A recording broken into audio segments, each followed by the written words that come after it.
The Israeli-Palestinian conflict is an ongoing military and political conflict about land and self-determination within the territory of the former Mandatory Palestine. 18, 19, 20.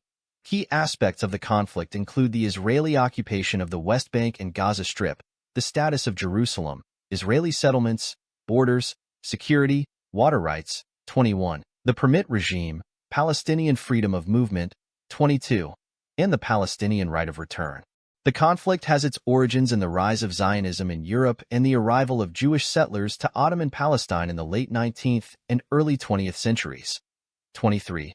The local Arab population opposed Zionism, primarily out of fear of territorial displacement and dispossession.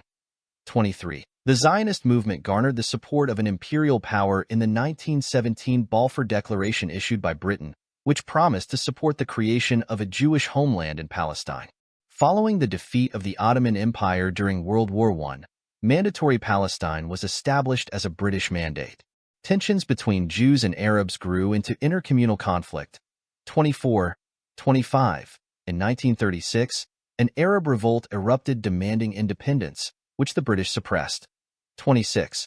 The 1947 United Nations Partition Plan for Palestine triggered the 1948 Palestine War, which saw the expulsion and flight of most Palestinian Arabs, the establishment of Israel on most of the Mandate's territory, and the control of the Gaza Strip and the West Bank by Egypt and Jordan, respectively. 27-28. In the 1967 Six-Day War, Israel occupied the West Bank and the Gaza Strip, which became known as the Palestinian territories, which is now considered to be the longest military occupation in modern history and has drawn international condemnation for violating the human rights of the Palestinians. 29. The conflict has claimed many civilian casualties, mostly Palestinian, since its inception. Various attempts have been made to resolve the conflict as part of the Israeli-Palestinian peace process, alongside efforts to resolve the broader Arab-Israeli conflict. 30, 31, 32, 33.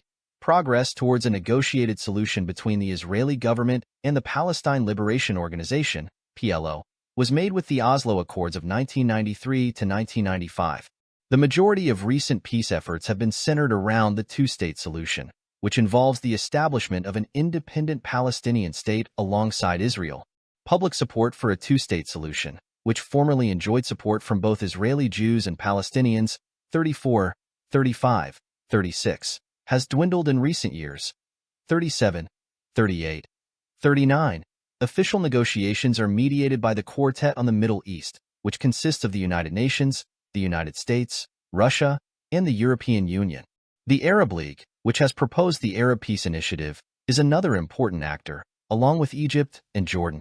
Since 2006, the Palestinian side has been split between Fatah dominating the Palestinian Authority in the West Bank and Hamas that gained control of the Gaza Strip.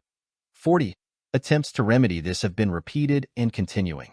Since 2019, the Israeli side has also been experiencing political crisis. 41. 42. The latest round of peace negotiations began in July 2013 but were suspended in 2014. Since 2006, Hamas and Israel have fought 5 wars, the most recent of which began in 2023 and is ongoing as of April 2024.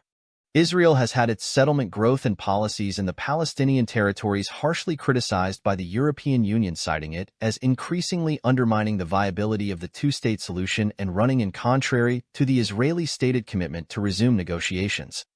135.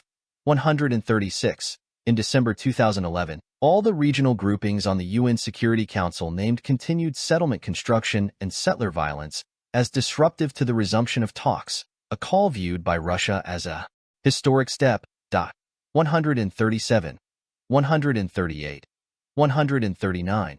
In April 2012, international outrage followed Israeli steps to further entrench the Jewish settlements in the West Bank, including East Jerusalem, which included the publishing of tenders for further settler homes and the plan to legalize settler outposts.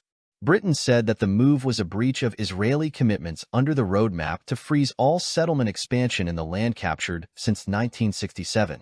The British Foreign Minister stated that the systematic, illegal Israeli settlement activity poses the most significant and live threat to the viability of the two-state solution. 140. In May 2012, the 27 foreign ministers of the European Union issued a statement which condemned continued Israeli settler violence and incitement. 141. In a similar move, the quartet expressed its concern over ongoing settler violence and incitement in the West Bank, calling on Israel to take effective measures, including bringing the perpetrators of such acts to justice. 142.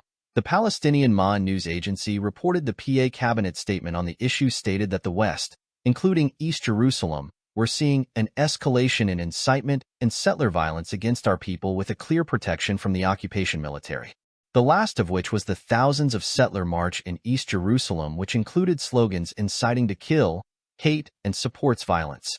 In a report published in February 2014 covering incidents over the 3-year period of 2011 to 2013, Amnesty International asserted that Israeli forces employed reckless violence in the West Bank, and in some instances appeared to engage in willful killings which would be tantamount to war crimes.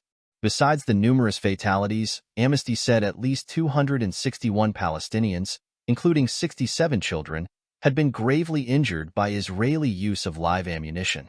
In this same period, 45 Palestinians, including 6 children, had been killed.